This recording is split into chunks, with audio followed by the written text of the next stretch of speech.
sepuh ingkang kula hormati jamaah Masjid Al-Barakah ingkang mugi-mugi sedyanipun pinaringan rahmat maghfirah saking Gusti Allah Subhanahu wa taala. Amin amin ya rabbal alamin. Lajengaken napa ingkang kula aturaken wonten kesempatan kala ini masih terkait dengan ibadatul lisaniyatun, ibadah ingkang bangsa ngagem lisan. Menika tidak boleh kita pandang sebelah mata, sebab sangat sering baginda Nabi Muhammad SAW menyampaikan fadilah yang luar biasa yang berhubungan dengan ibadah berupa lisan.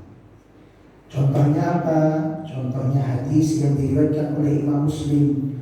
Baginda Nabi Muhammad SAW paling mengandikan kalimatani khafifatani 'alal lisan. Ada dua kalimat yang kalimat ini apabila diucapkan dengan lisan mudah sekali, diucapkan dengan lisan ringan sekali, enteng sekali. Tetapi dua kalimat ini habibatani ila rahman, membuat Allah Subhanahu wa taala cinta kepada orang yang mengucapkannya. Bayangkan Bapak Ibu, Allah menyampaikan wahyu kepada Nabi Muhammad, yang kemudian Nabi Muhammad bersabda kepada kita semua.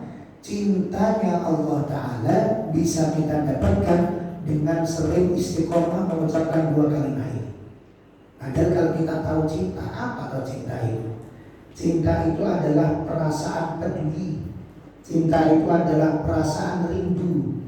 Cinta itu adalah perasaan mengasihi kepada orang yang dicintai, meskipun orang yang dicintai belum meminta dan mengharapkan apapun dari kita. Itu adalah makna cinta. Bayangkan betapa agungnya sabda Nabi Muhammad ini. Dua kalimat yang ringan diucapkan di lisan, tetapi membuat Allah cinta kepada yang mengucapkannya. Bukan cuma itu, sakilatani fil mizan. Ketika nanti kita meninggal dunia, kemudian mengalami alam barzah, kemudian mengalami padang mahsyar, setelah padang mahsyar kemudian mengalami yaumul hisab, hari penghitungan, setelah hari penghitungan kemudian mengalami yaumul mizan, hari pertimbangan amal, maka dua kalimat ini akan didatangkan oleh Allah Subhanahu wa taala dan akan membuat timbangan kebaikan kita berat. Sehingga apa? Kalau timbangannya berat, wa man saqulat mawazinu, barang siapa yang timbangan kebaikannya ini berat, maka apa? Maka dia mendapatkan kehidupan yang luar biasa nikmat, tinggal di surganya Allah Subhanahu wa taala. Apa dua kalimat tersebut? Yaitu sebuah kalimat subhanallah wa bihamdi subhanallahil azim. Lisan mudah sekali mengucapkannya, lisan mudah sekali di dalam melafazkannya. Tetapi terkadang gara-gara amalan ini mudah, gara-gara amalan ini ringan, akhirnya kita terkadang menyepelekan. Apa tau cuma baca zikir gitu aja kok, apa tau cuma baca doa gitu aja kok. Terkadang kita menyepelekan. Contoh ketika di majelis yasin, ketika di majelis tahlil, ini biasanya kalau saya lihat yang semangat kan cuma mudiknya, yang sampai gerok-gerok suaranya cuma yang ini tahlil, jamaah sambil lendel-lendel, sambil selonjor-selonjor, sambil ngantuk-ngantuk, ya pokoknya sekenanya lah. Bareng-bareng sama mudiknya, subhanallah bihamdi subhanallahil azim. Mereka biasa jamaahnya terkadang kita menyepelekan. Tapi coba kalau kita pelajari, ternyata ibadah yang seperti ini, apa khasiatnya, apa fadilahnya, apa faedahnya. Ternyata membuat Allah cinta dan membuat timbangan kebaikan kita terus kemudian menjadi berat. Kalau kita berpikir sejauh itu, kira-kira apakah setelah ini kita akan meremehkan kekuatan lisan ini? Kayaknya kok gak mungkin. Ini contoh yang pertama. Contoh yang kedua, di dalam hadis sahih riwayat Imam Bukhari, baginda Nabi Muhammad SAW diceritakan oleh Imam Bukhari, hadis riwayat Imam Ibnu Abbas. Di situ Imam Bukhari sampai membuat satu bab khusus di dalam kitab Sahih beliau.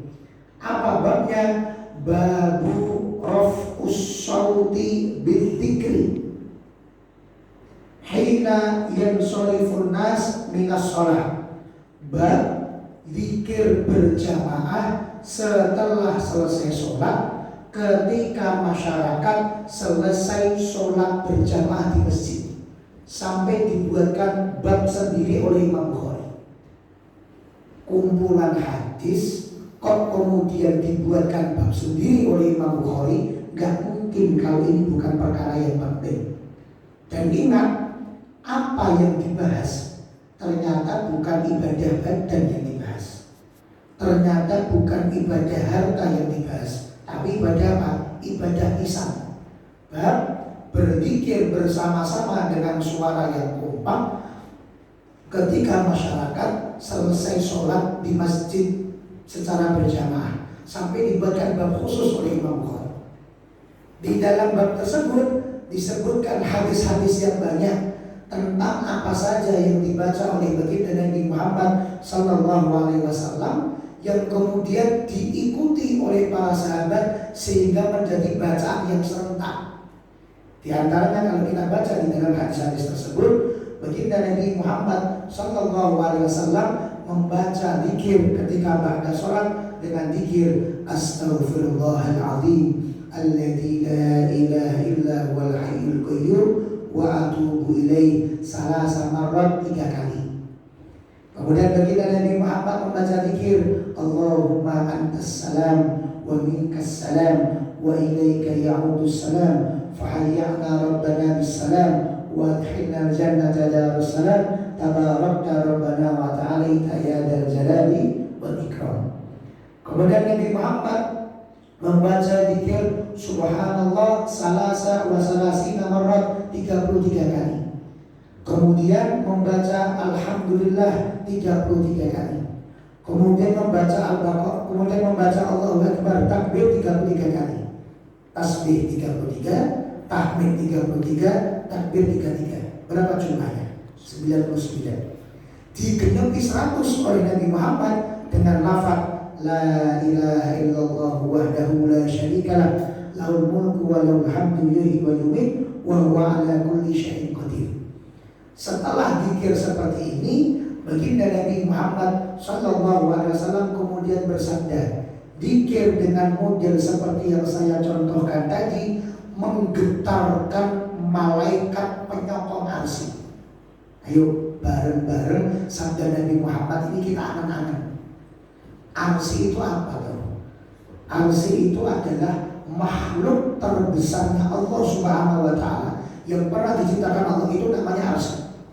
Semua yang kita tahu yang ada di alam jagat raya ini, itu semua hanya satu titik dibandingkan arsy Allah Subhanahu wa Ta'ala. Kita manusia yang tingginya cuma 150 sampai 200 cm, ini dibandingkan bumi satu titik. Kita dibandingkan bumi satu titik. Bumi kita yang kita belum mampu seumur hidup menjelajah. Kata para ilmuwan, kita ini kalau jalan kaki mengelilingi bumi dari Sukoharjo ke arah barat sampai ke Sukoharjo lagi jalan kaki. Anggap laut bisa kita seberangi, anggap gunung bisa kita daki, anggap tidak ada halangan apapun, membutuhkan waktu 10 bulan. Saya yakin kalau orang perumahan, orang Baranglo, orang Sonandar belum ada yang keliling bumi itu, belum ada. Kalau umpama ada orang yang ngaku termasuk orang gawean misalnya, keliling bumi jalan kaki 10 bulan, ini betapa besarnya bumi yang kita tinggali. Bumi yang kita anggap tak besar ini dibandingkan matahari cuma satu debu. Matahari beserta tata surya kita yang berisi planet Mars, yang berisi planet Jupiter, yang berisi planet Merkurius, yang berisi planet-planet yang lain, ini dibandingkan dengan galaksi Bima Sakti kita hanya satu titik. Dan galaksi Bima Sakti yang belum ada satupun ilmuwan yang pernah menjelajahinya karena saking besar dan luar biasa, dibandingkan arsinya Allah juga cuma satu titik. Dan arsinya Allah ini ditopang oleh yang perkasa. Bayangkan, kata Nabi Muhammad, barang siapa yang membaca zikir tadi, sebagaimana yang dicontohkan Nabi Muhammad, akan menggetarkan malaikat yang menopang arsy. Apa yang mereka minta, malaikat tersebut berkata kepada Allah Subhanahu wa Ta'ala, ya Allah, saya belum akan mau diam, saya akan terus menggetarkan tiang arsy sampai saya minta, saya mohon dengan sangat, engkau ampunkan kepada orang yang membaca zikir tadi. Jadi dekengan kita bukan cuma orang, Pak. Dekengan kita malaikat penyokong arsy.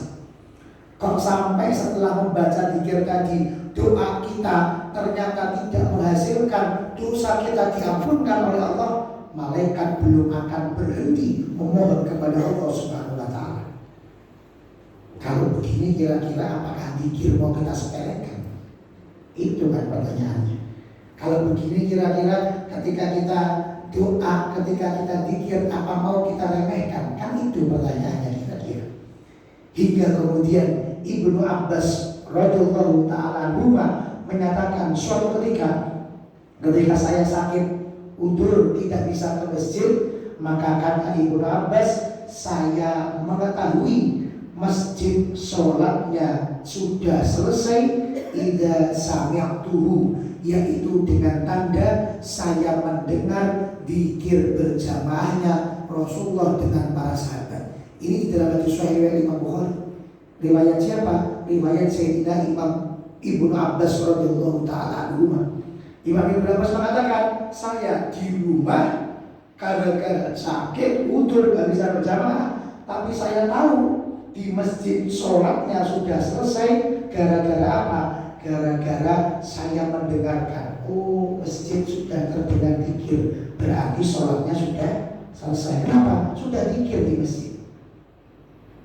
Nah kira-kira zaman tersebut belum ada mic, zaman tersebut belum ada toa, orang yang zikir di masjid kok sampai suaranya terdengar oleh Ibnu Abbas yang ada di rumah, rumahnya berada di belakang masjid. Kira-kira berarti Rasulullah dan para sahabat zikirnya berjamaah atau tidak?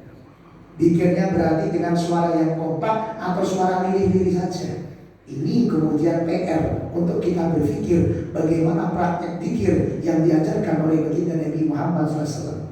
Artinya apa? Rasulullah dan para sahabat ini gak menyepelekan walaupun ibadah yang berupa lisan.